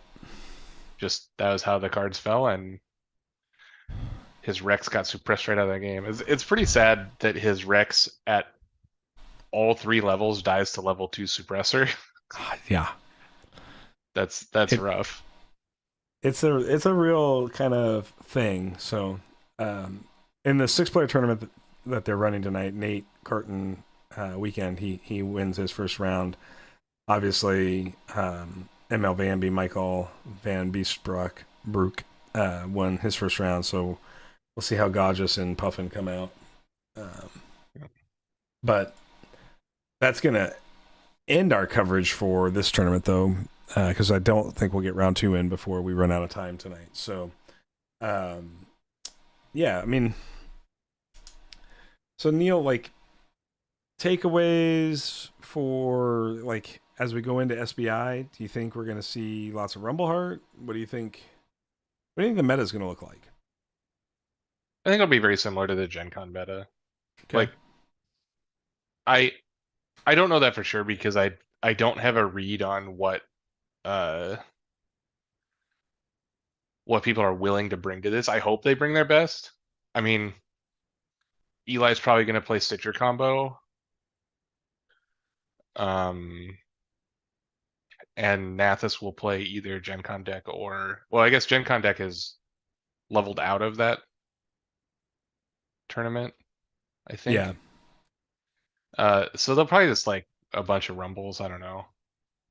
Good set 2 decks. Like they're a very good Madsla Winter decks out there. Right. But I don't think it'll be that much different than what we saw at Gen Con, with the exception of Eli probably playing Stitcher combo, unless he like decides he doesn't want to. But I can't imagine having a better deck than that anywhere. Yeah. Yeah. I mean, obviously, like Nathis's deck is out of the conversation because of the Gen Con gold win, but all the silver decks from Gen Con are available. It will be interesting to see if everybody shows up with a silver deck to this event, because then that kind of nullifies the round 1 buy component.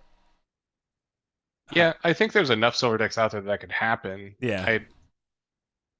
I honestly don't know what it's gonna look like, you know. There are players that are invited that were not at Gen Con, I believe. And I haven't seen a lot of the results from recent stuff, you know. I don't peruse the results of like these Wednesday night tournaments and stuff. Right. So I Yeah, don't know. I mean, I watched last week's competitive thing, and that was Weekend playing Furious Shardback deck that I thought was very good. Didn't feel like it was quite like the Gen Con level good, but yeah, I mean, obviously, like uh, those kinds of events, right, where they're a little bit smaller, they probably serve a little bit as a testing ground for players more than more than anything else.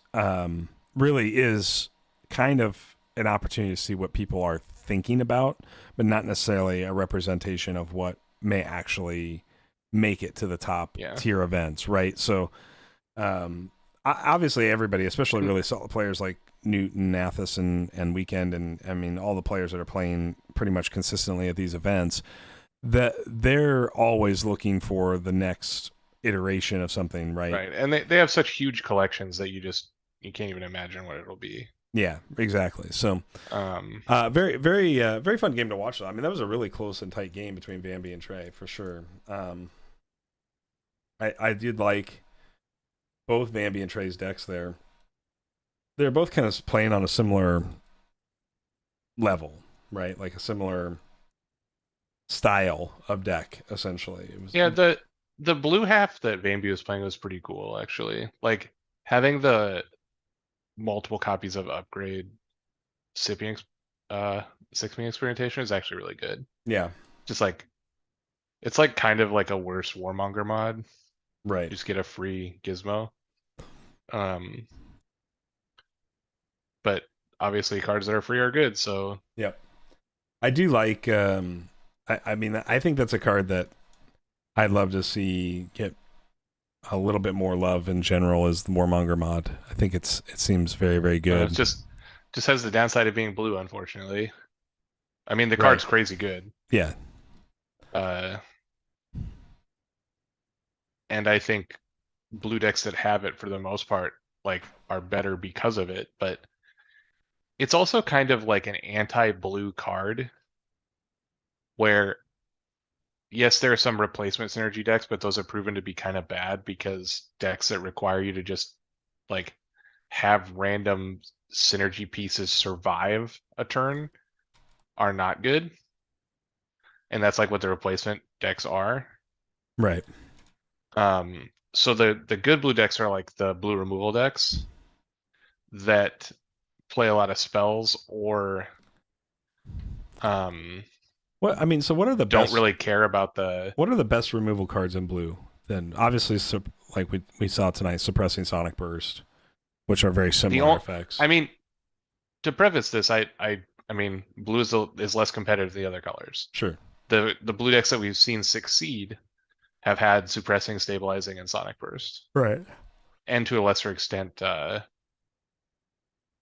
whatever the one-shot suppressing spell is from set 2. I don't remember what that card is called. Oh, Redact. Redact. Yeah. I like Um, Redact. so yeah, and you a lot of those decks, the core cards of the decks are in the other 10. Right.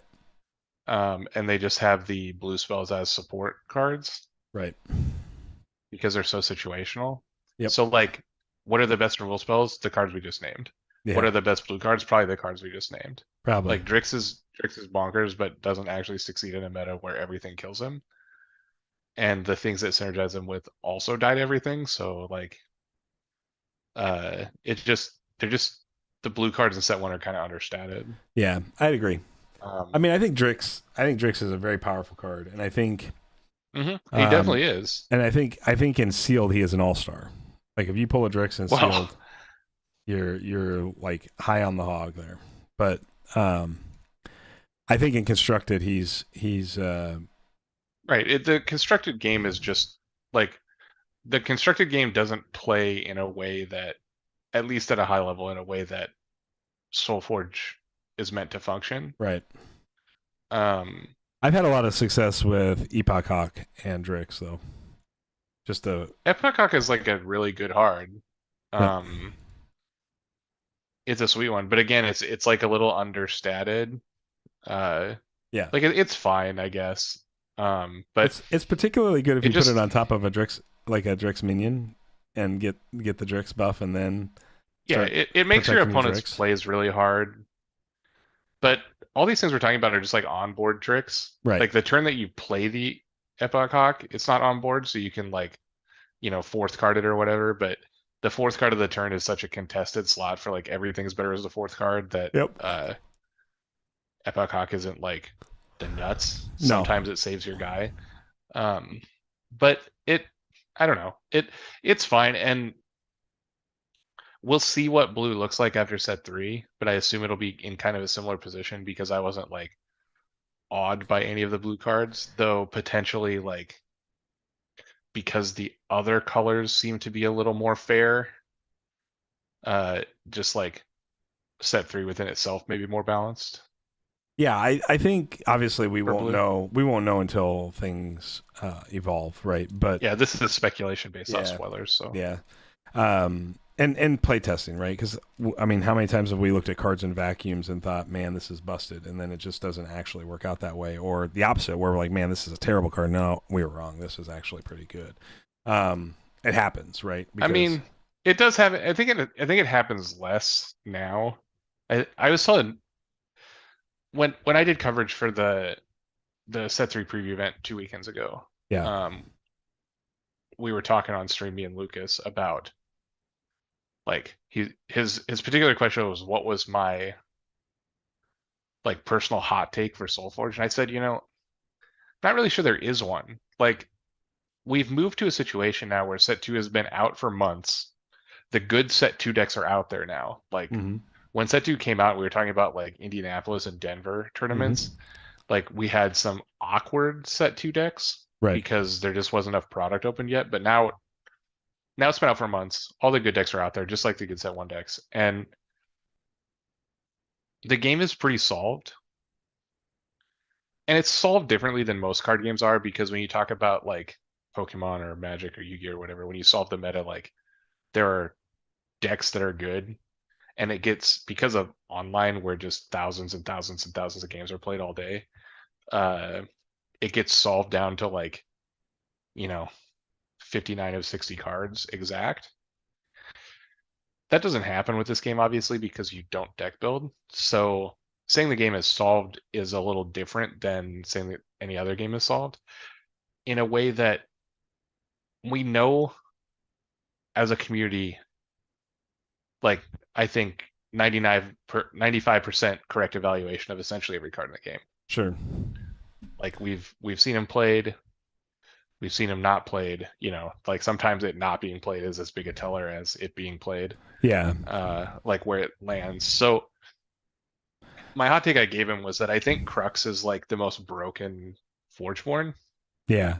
but we'll never see him because he's in a color that's weaker traditionally, and also there's many less of him printed than others because he was only in set 2. Is Crux in set 3?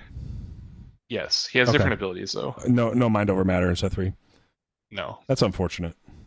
Yeah, I agree. I agree with you. Like I want to, that's an ability that I really want to explore, but you're right. You just weaken yourself so much by choosing blue. And yeah, and for all we know, there might be some blue deck out there that's nuts, like some Right. crazy blue deck. But the ceiling for how crazy it can be is lower than the ceiling for how crazy like a red deck could be. And so, I mean, like, obviously we saw a blue deck win tonight. We saw a blue deck win last week Sure. No, not last week.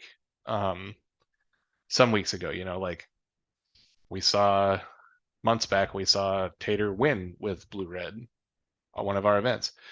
And so there are decks that are good, but blue just follows this weird kind of. what do you think mind over matter is best at?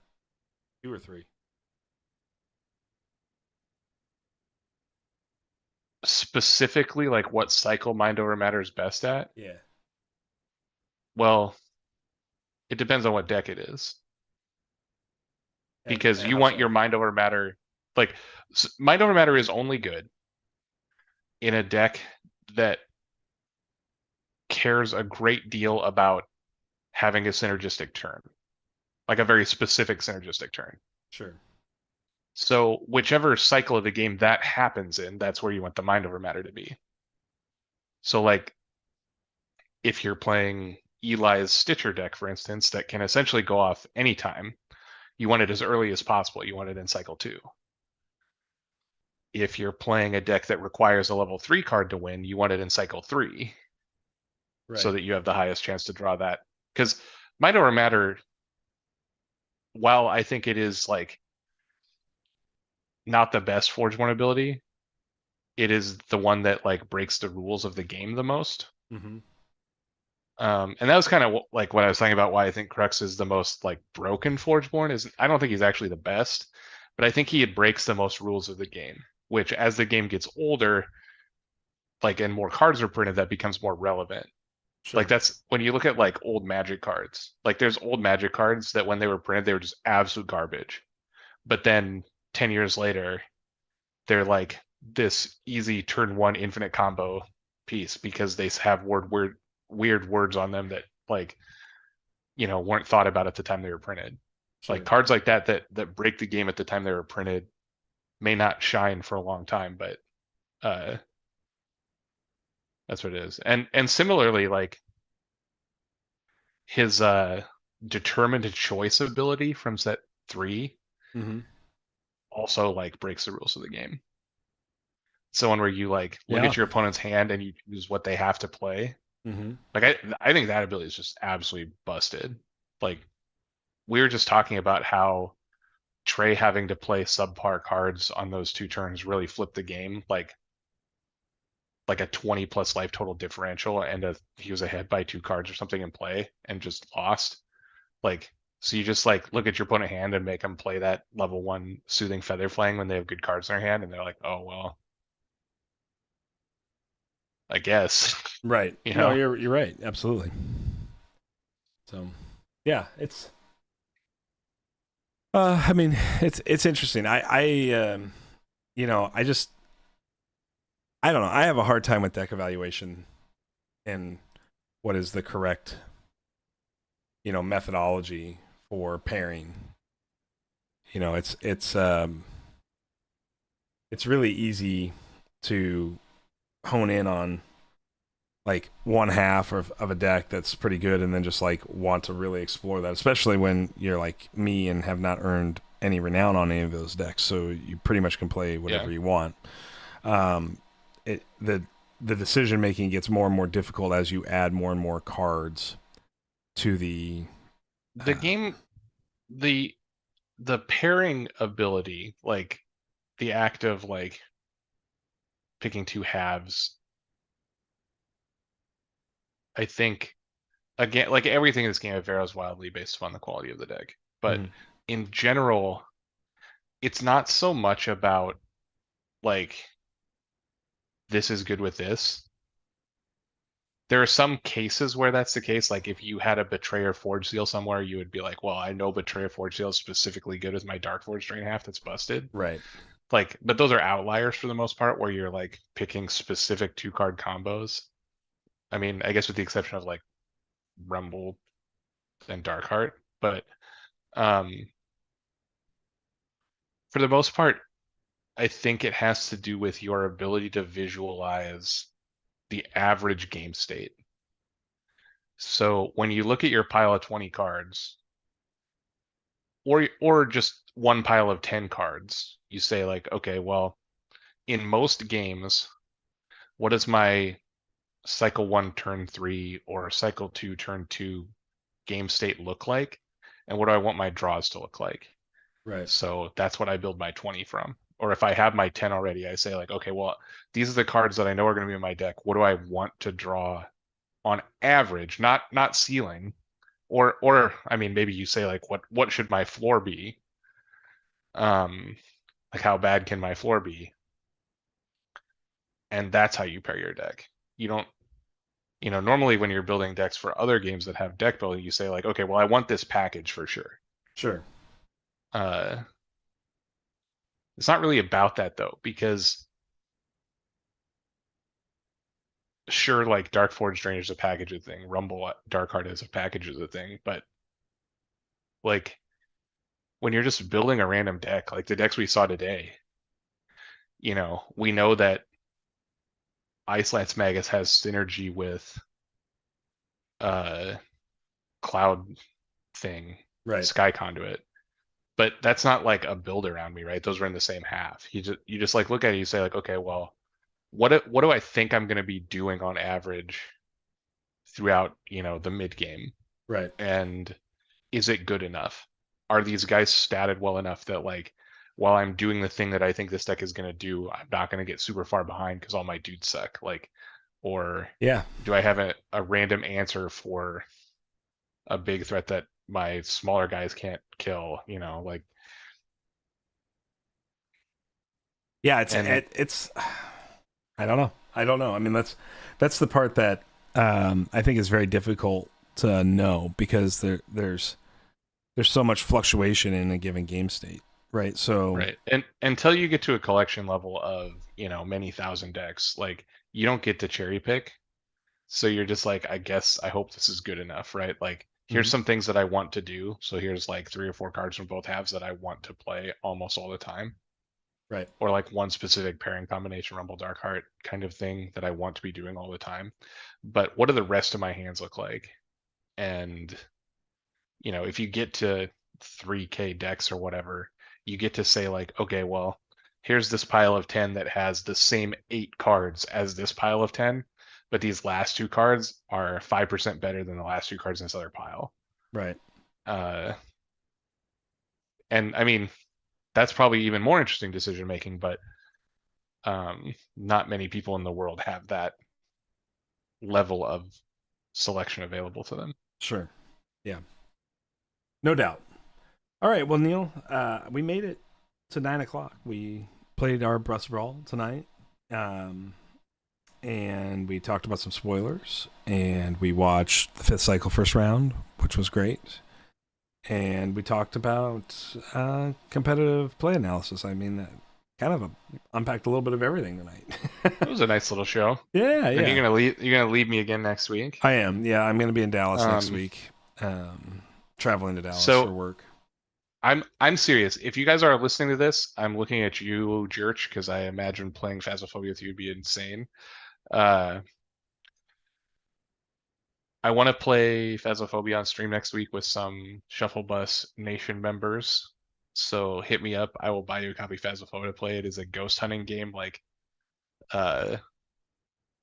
Ghost Adventures on TV or whatever. It's corny and funny and kind of spooky and Yeah. do like a Halloween show. So Well, if anybody wants if you're to into that, Discord me. If anybody wants to, I mean, I have a little bit of free time on Friday next week. My wife's in meetings all day. I did rent a car, so I'm going to have some fun with that. But I mean, if you wanted to meet up in Dallas and play some Solforge, I could probably sneak a couple of decks in my carry-on for that. So just message me, ping me. I can meet you somewhere. I've got plans in the late afternoon, so it would have to be kind of during the day somewhere. But if that's something you want to do, I pick up the car at 10, and then I have wheels, so I can get around Dallas. And yeah, so I'm excited to drive this car. So any reason for me to go around Dallas will be fun. But yeah.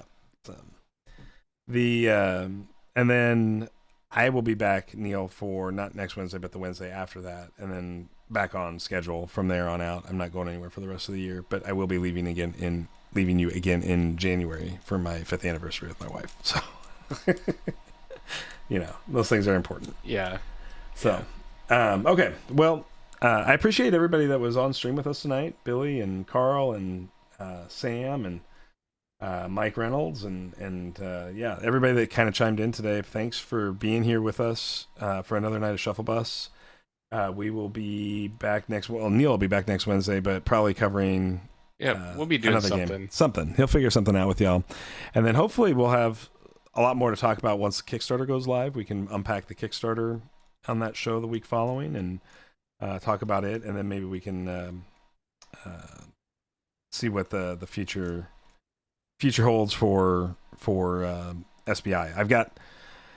I've got some really fun stuff happening. I just don't have information yet for everybody, so I don't want to spoil it quite yet. So just hang tight. But there are some prizes that I'm chipping into the pot for Shuffle Bus Invitational, and yeah, you all are going to get something. So it's just a matter of making sure I get it in time to ship it. Otherwise, I'll spoil it, and then I'll have to wait for it to arrive, and then I can ship it to everybody. But once I get that information, I'll set up a form for you all to fill out with your address information and stuff so that I can make sure I get all those packages out when we're done. That's pretty much going to cover it for tonight. So I want to thank you all for being part of the show, and I look forward to the next one with everybody. And Neil, thanks for holding down the fort the last couple of weeks. I appreciate it. It's been kind of a crazy month. Yep, we're good. All right. Good night, everybody. We will see you all in a couple of weeks. Neil, I'll see you on stream next Wednesday. I'll probably end up tuning in because I'm sure I'll just be sitting in meetings, so just not have good enough access to be able to come and join you on stream. So we'll see. If something changes, I'll jump on, but I'll have to test the old Wi-Fi in the hotel and see how that works out. All right. Good night, everybody. We'll see you next week.